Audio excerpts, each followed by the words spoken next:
What's up, guys? Welcome back to Newswave. It is Direct Day, so I will be streaming the Nintendo Direct later on today. It's gonna happen at 5 p.m. Eastern Time, 2 p.m. Pacific. I'll go live 15 to 20 minutes before just to give everyone a chance to get in the room, and we'll watch the Direct. And here's hoping we see some really cool stuff, some new announcements, and a bunch of release dates, because we need a lot of them, but it's going to be a lot of fun. As for today, we have some stuff to go over that really has to do with Activision, Blizzard, having a very odd investors briefing where they talk about record sales and then lay off nearly 1,000 people. I'm going to tell you now, those layoffs aren't done just yet. I think there's more to come, and it's a whole thing. We're going to have to go over it because it's a lot. And then I also want to talk a bit about this weird clashing that Sony and developers are having over Crossplay. Sony's saying one thing and developers are calling them on it. So yeah, interesting stuff here, definitely to go over. As always, guys, enjoy these videos. Hit the like button, it really helps out. We are going to start today with Sony, actually, as they talked about E3. Remember, they are pretty much just not going to E3. They're not going to do it. More than likely to have their own press briefing towards the end of the year that we expect to be the PlayStation experience sometime this fall coming up. But they talked a bit more about why they're not going to E3 and why it doesn't interest them as much. It's actually Shawn Layden saying. So retail has really dropped off, and journalists now, with the internet and the fact that 24/7 there is game news, it's lost its impact around that. So the trade show became a trade show without a lot of trade activity. The world has changed, but E3 hasn't necessarily changed with it. And with our decision to do fewer games, bigger games over longer periods of time, we got to a point where June of 2019 was not a time for us to have a new thing to say. And we feel like if we ring the bell and people show up here in force, people have expectations. Oh, they're going to tell us something. So here's the thing about what Shawn Layden's saying. What he's saying is not technically wrong. See, E3's been around since 1995, and you might remember that time when we had like the PlayStation and everything announced. It was a pretty cool year, but that is kind of when we needed this. The big thing is retailers would go and they would talk about new games, and then they get their orders in and try to figure out maybe deals they could pull against other retailers with these publishers. They don't really need that anymore. Also, news flows 24/7 now. We could probably have a 24/7 news TV show or news network all about video games, and it would actually be pretty easy to fill at this point with how much stuff is everywhere. So we don't really need an E3. I think we like an E3 as like fans of the industry. You get to have some really big names show up, and sure, they show off some cool games and everything, but I just don't think we need it as much, and he's not technically wrong about what he's saying. Nintendo figured this out a little while ago, obviously, where they started doing the directs throughout the year, and then they would still do E3 where they'd have this really cool booth set up and everything, and I think it's cool to still have that for the fans. That's kind of what E3's turned into, for the fans and less for the industry. So I get what he's saying here, and honestly, all three should just have their own conferences throughout the year, their own big conferences, and then third parties can maybe tag along or show up at each one or something. I don't really know if we need a big central event every year. For fans, as a convention, yeah, that'd be cool, but for industry people, it's not needed as much anymore. Also, let's quickly touch on Mother 3, since it is Direct Day, and people are, of course, wondering, oh, is Mother 3 going to be at this Direct? Well, Imran Khan actually talked a bit about it on Reset Era, saying, "It was full steam ahead for a while, but upon reevaluation, there were aspects of the game that weren't going to go without controversy." And this is pretty straightforward. I think a lot of people already understand the issue that they're running into, and they really can't cut it out. It comes down to the Magypsies that are in the game, and they would probably hit a nerve with some people, and there would probably be a lot of articles written about that situation, and it's not really I think a conversation that Nintendo really wants to be a part of with one of their games that has, you know, people even from Smash Bros in it, and it is known as a Nintendo franchise in the Mother series. So I don't know if it will come over unless they can figure out something around that, or unless Nintendo just doesn't care and they're like, here you go, fans. Otherwise, though, I mean, the fans technically have a translation for it, but it is interesting because they have at least they've put it back out in Japan, like on the Wii U, right? So it's interesting to think about that now, that they won't let it leave Japan for fear of like cultural differences and stuff, but I at least understand kind of the line they're skirting here. Also, we talk a lot about the PS5 and the rumors around that system that we expect to maybe see towards the end of this year at Sony's PlayStation experience. But something a lot of people don't talk about necessarily is the successor to the PlayStation VR system, and I think we will at least see a successor to that because they have quite a bit of market share. there's a patent that's actually been revealed, then updated again, and now made public. So check out these quick drawings here. Quick little bits of note here to see. They, of course, have now analog sticks on it, which is good, because we didn't really have that before, unless you had like the little navigation one. But if you just use the one with the light on top, didn't really have that. They also are pointing out things where you have haptic feedback throughout the triggers and the buttons. So most likely for like some resistance, whether it's trying to tell you to shoot a gun or anything like that. And then it also has a way to detect which hand the controller is being held in, and then it shifts the buttons around and everything. So cool things there, cool ideas. I don't really know when they would show off the PlayStation 5's VR system. And of course, we do hear that they are baking some of it into the system, so maybe they have something already figured out and it's part of the reveal with the system. Sold separately, of course. You can't really bundle that in with the system, because then you'll have an Xbox One situation where that was way too much money because the Kinect was in the box. And guys, some of the quick news out of the way, let's get into the bigger stuff. We're gonna start right away with Activision and their layoffs. So this is an interesting situation because I don't really see the need to have so many layoffs after what they reported. So let me actually tell you what they opened the call with. This is actually all done. Kotaku did a great job transcribing, explaining a lot of stuff, did a big write-up. You can check that in the sources below. But this was actually the line that they started with. Let me go ahead and just kind of read it to you. While our financial results for 2018 were the best in our history, we didn't realize our full potential. That's right, this has actually been their best year apparently in their history. They just absolutely demolished all of those previous years. Great work, everyone.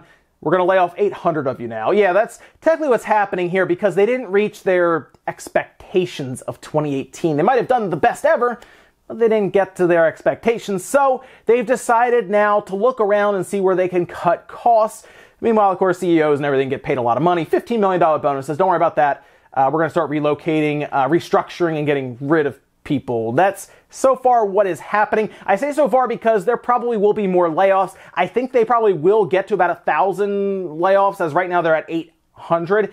But they are doing some things to try to help out. They have severance packages. They're also going to continue health insurance, it seems, or health care going forward. And they're also going to try to help people find other jobs.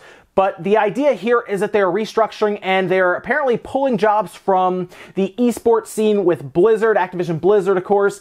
But it seems a lot of it's coming from Blizzard mostly. Now, they don't appear to be getting rid of any developers, because they still want to, of course, create games, and they don't want to slow down on their game creation. They actually want to speed it up. Seems to be more around PR, QA, and stuff like that. Not necessarily much to do with actually developing the games. It's not fun losing a job, obviously, especially if you've done something like relocate your family to that location where it's generally already very expensive. The one thing about these situations when these high-profile layoffs happen, I have to at least give the gaming world some credit, because you see places like Sony Santa Monica, Square Enix, for example, EA, they generally start posting online and reaching out and saying, hey, you know, come see us. You can put your application in and everything, or your resume in, and we'll check you out and everything. So they at least throw those up there. They talk about the parts they need jobs for. So you do see some of that community coming together there for people losing their jobs. It's not fun in some cases, especially in the very expensive spots. You might have been living paycheck to paycheck. It's not a fun time when you have an uncertain future like that, especially in, it's kind of a, to be honest, a division that's kind of chews you up and spits you out, especially if you're a developer with crunch, or sometimes publishers have to work really hard throughout, or the esports scene. So not fun there. And then they go on to talk about how 2019, they're going to have to lower their expectations a bit. It sounds like Blizzard's not going to have any high-profile releases. So as far as I know, we assume there's a Diablo 4 in the works. We know about Diablo Immortal, right? We also know that apparently everyone at Blizzard just loves their phone games, and that's what they want to work on, apparently. So there's that, I guess. And this is kind of an issue that we've seen before. You get these great results, right? When that microtransaction boom happened, it happened hard, it happened fast. People's, of course, their expectations went sky high, and then there is a cap. You're going to hit the ceiling, because while live services prove to be fairly profitable, we're getting to the point now where it's getting very crowded in the live service scene, and this is kind of what starts to happen.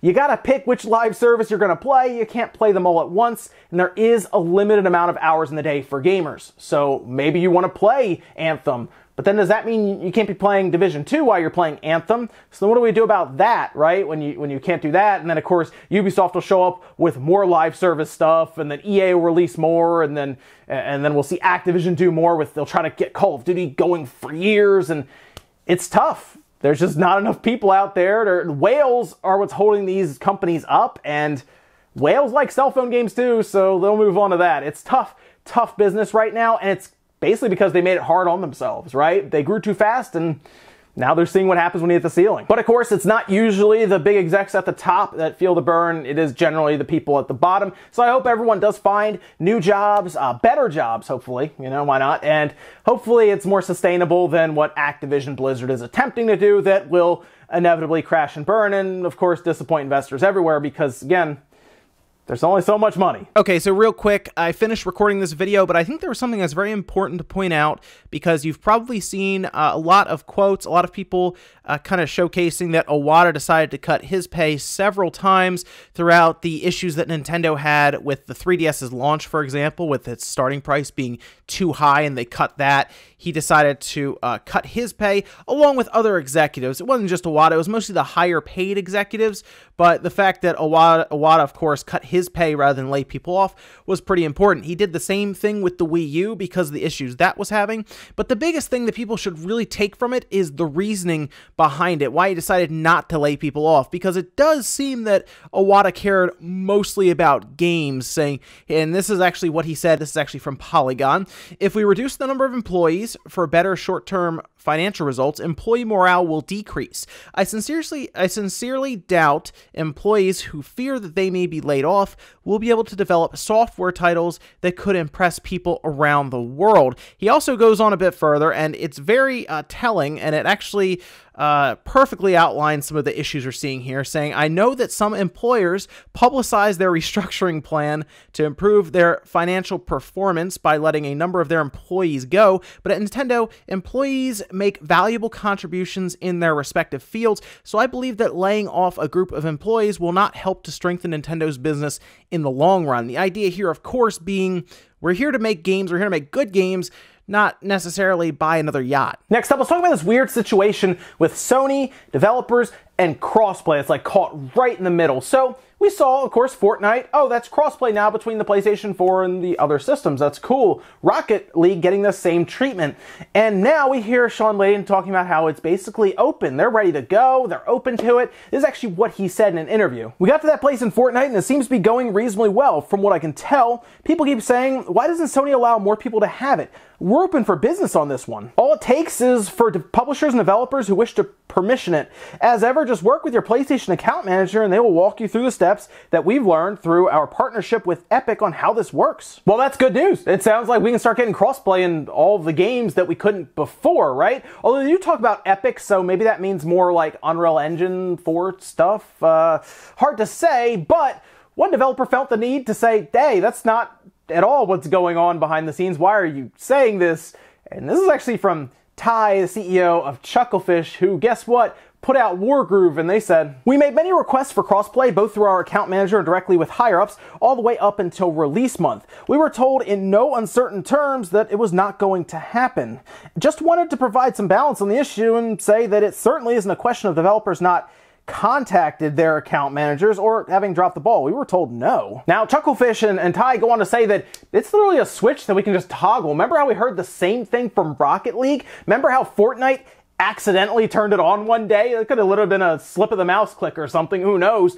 But it really does seem fairly easy to do this and that it's already all set up. So I'm not at all sure why Shawn Layden is telling people that crossplay is open, but it's not. It reminds me heavily of the situation with Nintendo when Reggie will say something and people are like, no, that's not at all what's happening, or it doesn't happen at all.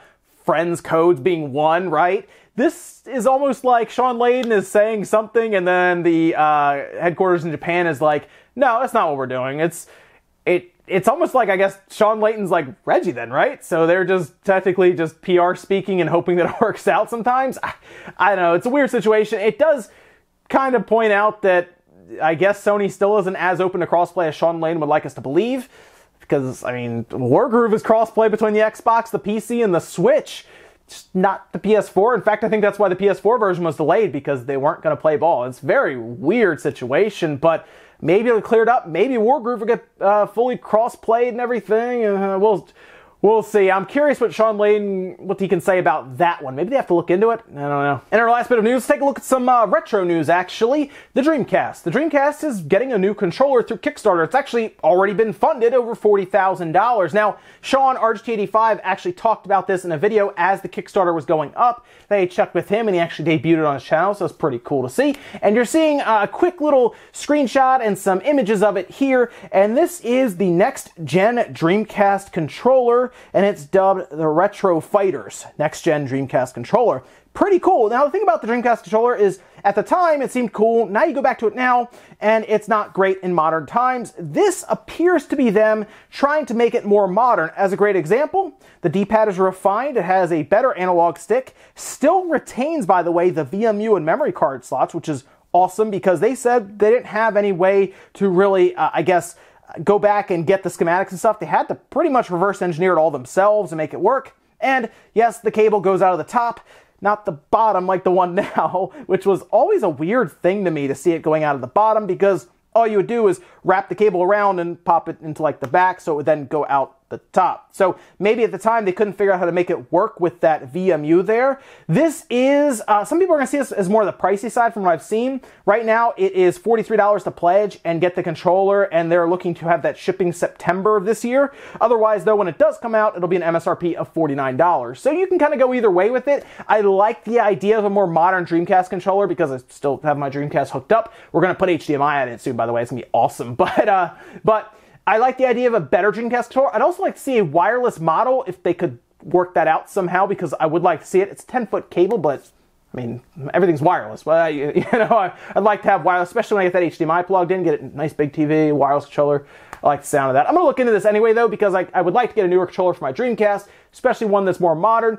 If you're not really sold on it, wait for reviews, because September, when they do launch, as they're already funded, I'm sure there'll be tons of reviews online, and then you can buy in for, what, $7 more than the funding price. And ladies and gentlemen, that's going to do it here for Newswave. If you enjoyed this video, guys, hit the like button, really helps out. If not, hit the dislike. Leave comments down below about everything we talked about today, whether it's that new Dreamcast controller, maybe you're really excited to get one that's a bit more modern.